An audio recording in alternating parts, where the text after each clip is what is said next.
We're live! It's Her. alive! It's alive. Like the Frankenstein monster Yes. It's and alive. others of Todd's X fame. Yes. Strange creatures of the night. Hey, welcome to Com Nation. We're doing trivia. We do trivia every Tuesday. Thanks for joining us. Give us a like, give us a follow, thumbs up, heart, all of it. How about the moon? We're glad you're here. It is October, you know. It is October, and for the past couple of weeks, we've been doing monsters, scary monsters. Yeah. And then tonight we're doing one of the seminal monsters.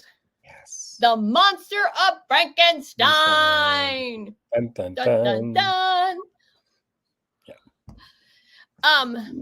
This is Monsters a good. trivia good. Trivia good.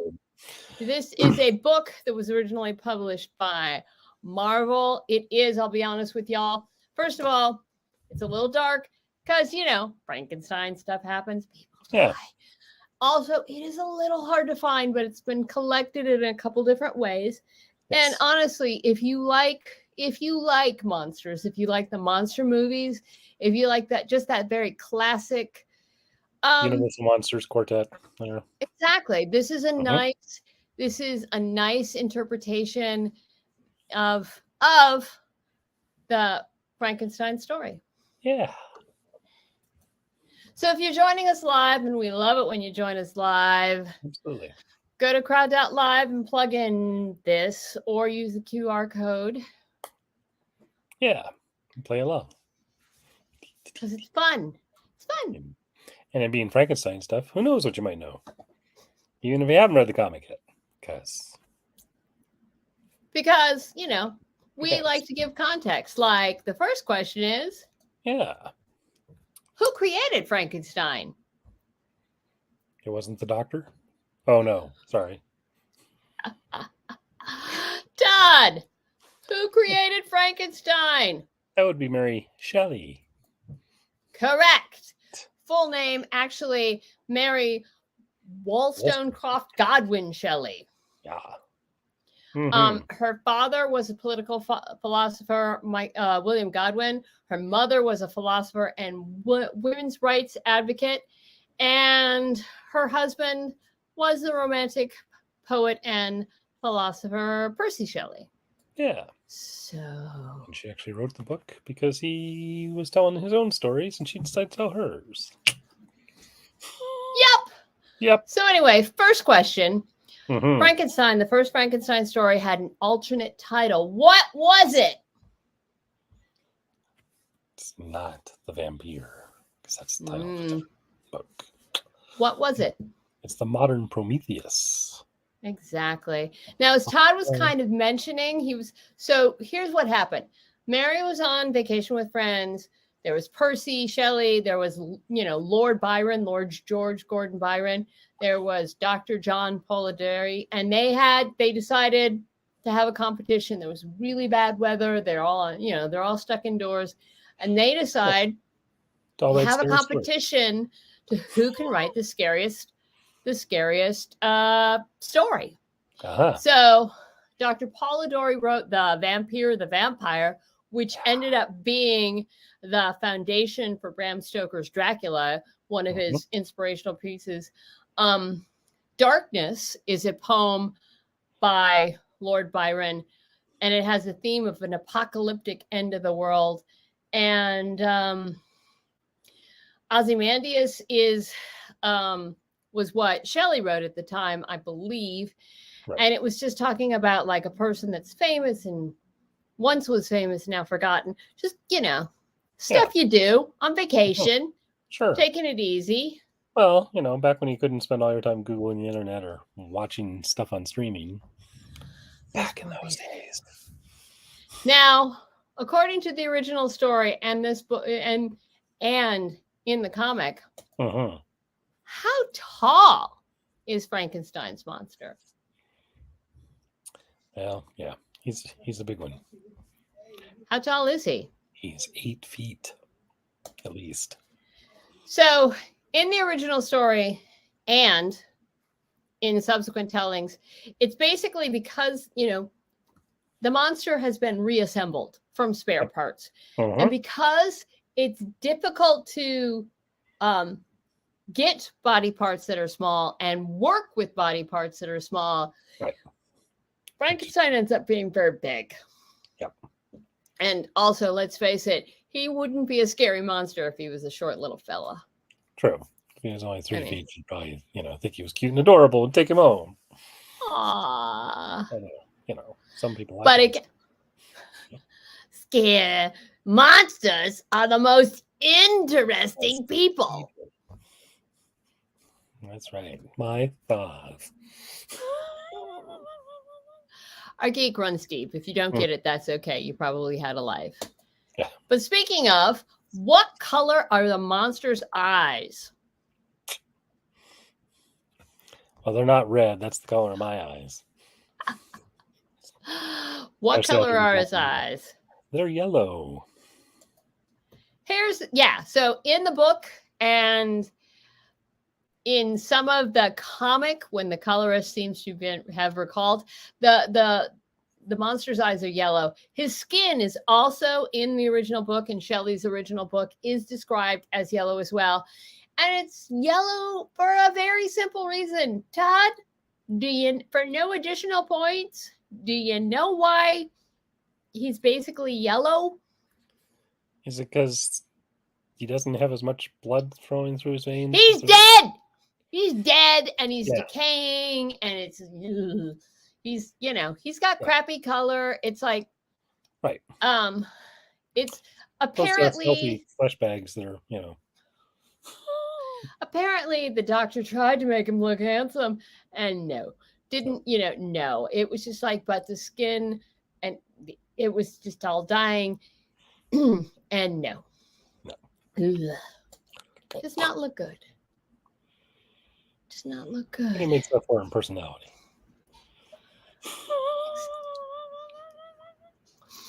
Oh? Yeah, that's it. Mm-hmm. Sure, let's go with that. Now, the story of Frankenstein, the original story of Frankenstein, was adapted into a stage play, because of movie rights. No,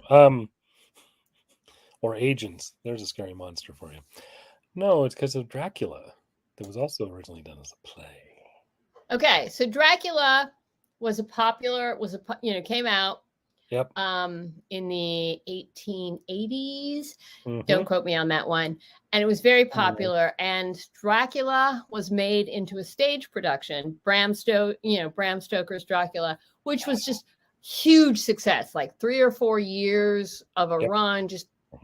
And so they were.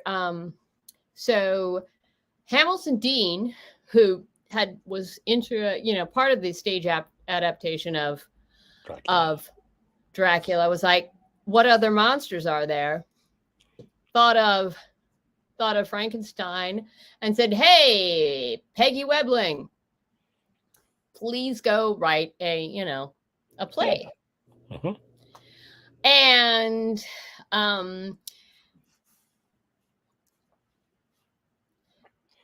from everything I understand, the play was not the Frankenstein play wasn't great. No. It just died. Didn't quite spark like it should have. Yes. Fire bad. So, but the play was the basis for the 1931 film, which was considered huge. Pretty much, yeah.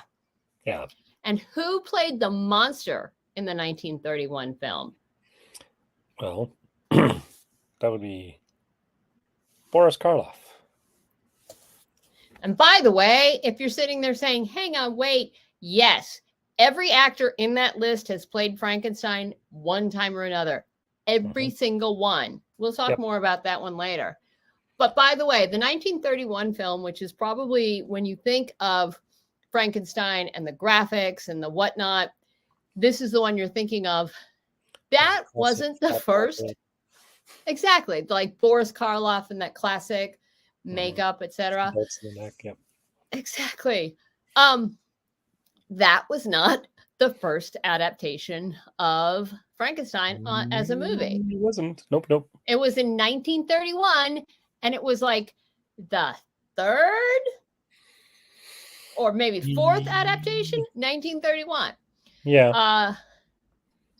The first one that I know of was a 1910 silent horror film produced by Thomas Edison and Edison Studios. Yep. Founder of the light bulb, player with electricity. It's a natural. It's like a product endorsement, you know. And then there was Life Without Soul in 1915, which was also an adaptation about a soulless man. And then there was a foreign film that I don't remember the name of. And then there was the 1931 Frankenstein that everyone remembers. But awesome. Like, seriously, like the third or fourth, that is how hugely popular Frankenstein was from the beginning. By the way, remember how we said it was a competition? Mary won. Frankenstein won. Yeah. Because who's going to say no to that monster? I know. Now, talking about the Frankenstein movies, approximately how many Frankenstein movies are there? Somewhere over 100, give or take. Yeah. Like maybe closer to 200. But again, I'm talking movies. I'm not talking cartoons. I'm talking about movies that were like Frankenstein in the title. Frankenstein was the main character, not a situation like that Frankenstein just sort of, that the monster sort of wandered through. My personal favorite is there's a movie that I believe is still in production that is called Lisa Frankenstein, about a girl who constructs a boyfriend. Sure. Because, as you do. It's finding a date for prom. It's important. And of course, some of the other movies, the Frankenstein adaptations that are hugely popular, in addition to the 1931 Young Frankenstein, Abbott and Costello. Abbott and Costello Meet Frankenstein, Flesh for Frankenstein, The Erotic Rites of Frankenstein, Frankenstein Meets the Space Monster, Baby Frankenstein, Frankenstein's Son, Frankenstein's Daughter, Rock and Roll Frankenstein. Don't make me list them all, because it's like there's no way possible. I found about 150. And again, not talking TV, not talking Frankenstein shows up as a character, but the movie or show isn't about him. We're not even touching on things like Frankenstein Jr., the cool cartoon, and that kind of fun stuff, Broadway musicals. Yeah, that Frankenstein, he just won't die. Nope. And neither will the bad jokes. But it's taking them. Keep coming back. Now, the original Dr. Frankenstein's first name is? Gene? No. Sorry, that was a Wilder joke. Victor Frankenstein. So here's the part that I don't quite understand. In some adaptations, they renamed Dr. Frankenstein Henry? And of course, in Young Frankenstein, he was Frederick. But in the book and in this adaptation, in this comic, it's Victor. And again, it's important to recognize, because everybody gets this wrong, even we were saying it. So Frankenstein is the doctor, Dr. Frankenstein, who makes a monster or a creature, or etc. Frankenstein is not the name of the creature. Frankly, the creature very rarely gets a name. But again, people call him Frankenstein. Who am I to disagree with that? Yeah. Victor. Victor Frankenstein. It's all about him. That's why Son of Frankenstein is actually about Victor's son, not the monster's son. See, it all starts to come together when you think about it. Awkward family dinner. All I'm going to say. Yep. Now, who tells the original Frankenstein story? Again, this is both Mary Shelley's story and the comic. Who tells the story? That would be Robert Walton. Yeah. Yes. So in the original Frankenstein story, Robert Walton is writing letters home to his sister. And he's telling his sister, hey, I met this guy and you will not believe what he told me. And the comic adaptation, they took a version of that as well. Although, again, there's some twist to it. The comic adaptation, I mean, I wouldn't read it in, and do a book report on it, but it's faithful enough. Faithful enough, and it's obviously that it had respect for the original Mary Shelley thoughts and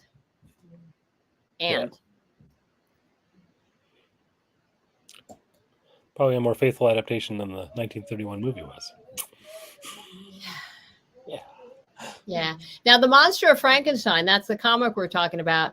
The ongoing comic book series debuted in... That would be January of 1973. Yep. Yes. Now, again,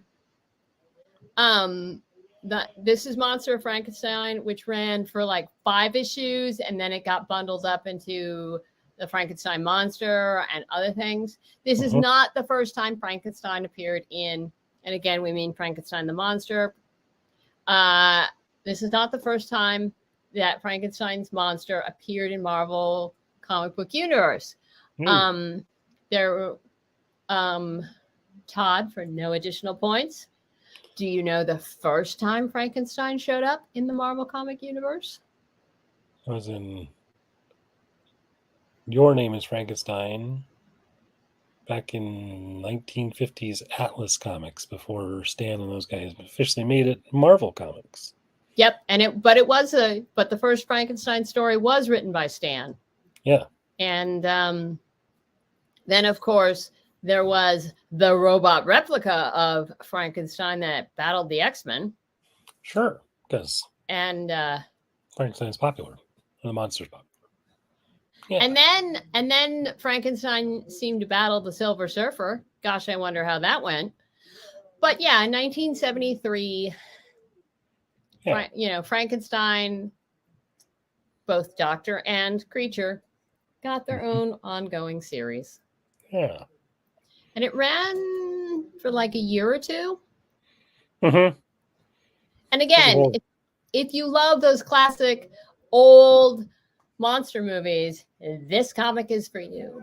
Yes. Yeah. Now, unlike the original story, the comic story is set in the year what? 1898. Yep. So anyway, the comic version starts with the tale of Robert, Walton, him telling it, but it's not Robert Walton. It's the great grandson of the original Robert Walton. The story takes place, the comic story takes place approximately 100 years past when the original story was set. However, they're still talking about the Doctor and the monster and things that happen.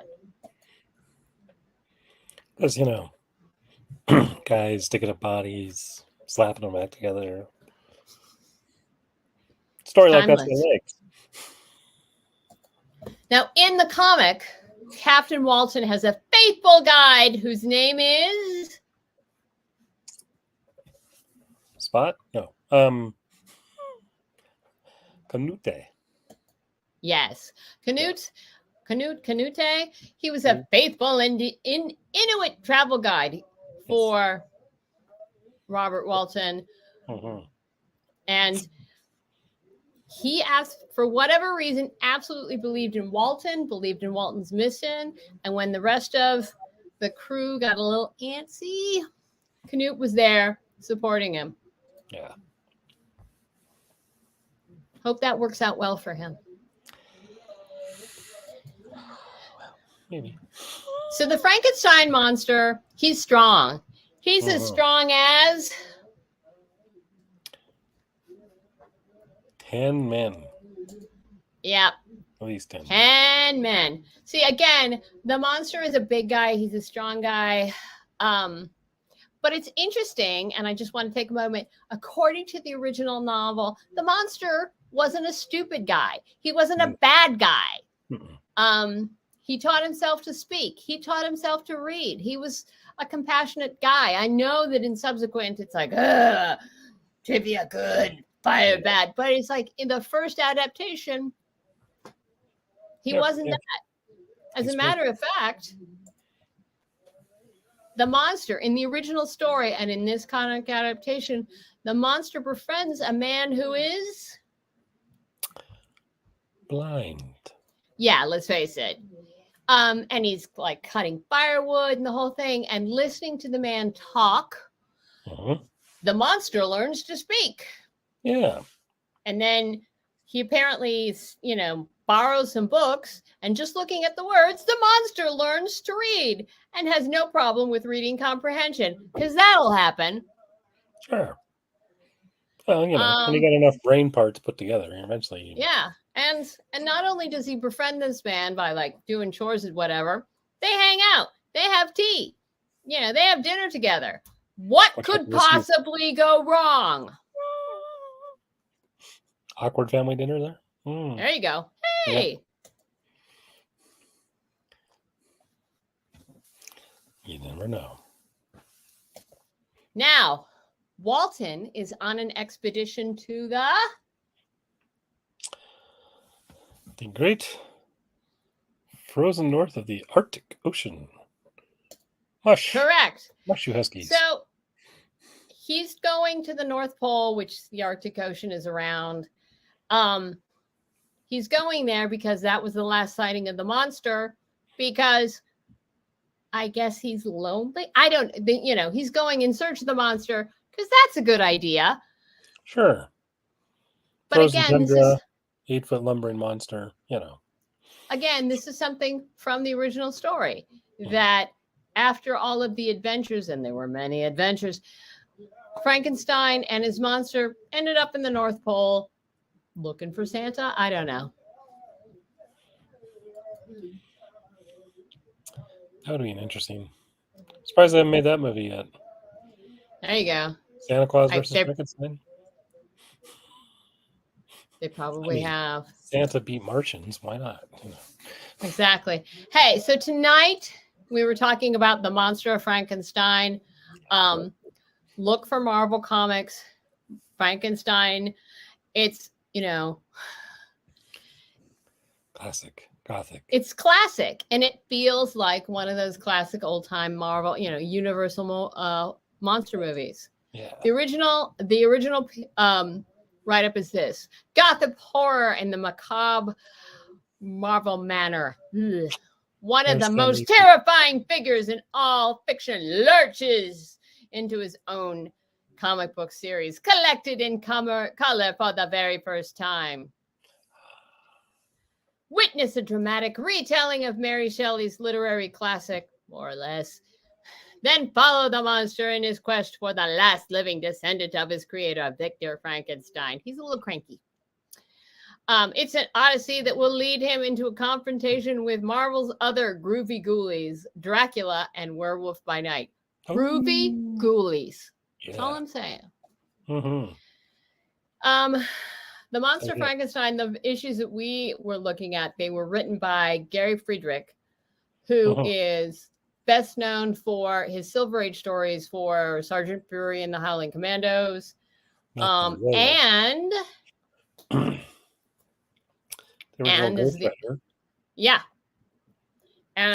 also apparently created the supernatural hero, the Son of Satan. Yeah, Damien Hellstrom himself. Exactly. And the art was by Michael Plug, and really nice art in this. Yes. Michael Plug is not only a comic book artist, but he's a visual designer for films. In comics, he's best known for his work on The Man Thing. And well, he did a lot of work with Gary Friedrich on Ghost Rider and Werewolf by Night. And his art style is heavily influenced by Will Eisner, because Will Eisner, I guess, was pretty much his teacher. Yeah. Worked as one of his apprentices in the studio back in the day. Yeah. And I don't remember, Michael Plug worked for a lot of movies, scary movies. I don't really remember them, though. Well, the big one you can really see his work on is that obscure cult animated film by Ralph Bashki called Wizards. All the still images in that movie, if you ever actually sit and try and wade through that movie, which, if you're really looking for something odd to do, those are all Michael Plug illustrations. Hey, if you're looking for something odd to do, you can rewatch all of our shows. Exactly. Because we did Werewolf by Night last year. We did Morbius, the living vampire. We did lots of scary stuff. Yes. And hey, and we like doing the scary stuff. We do like doing the monsters. And hopefully we haven't scared you away. So thanks for coming back. We'll be back next week with another scary story. Yeah. More frights to excite. And if you have any questions, comments, compliments, suggestions, we always love to hear them. We may not. Scary story. Yeah, we may not be able to respond immediately, but we do appreciate it. Yes. And yeah. And it's great to hear from you. So let us know what we can do for you. Yeah. And above all, read more scary comics. There you go. Boo. Talk to you later.